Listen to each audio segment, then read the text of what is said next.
আজ আমি বানালাম গাজরের হালুয়া। তার জন্য গাজরগুলোকে ভালো করে ছাড়িয়ে নিলাম।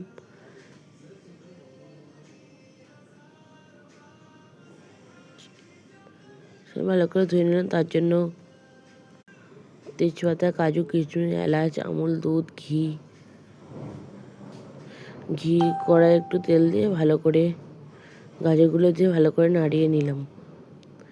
যেন একটু ভাজা ভাজা হয়ে আসবে তখন দুধ অ্যাড করে দিলাম।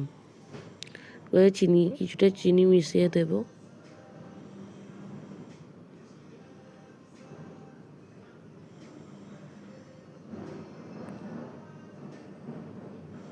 ভালো করে নাড়তে থাকবো।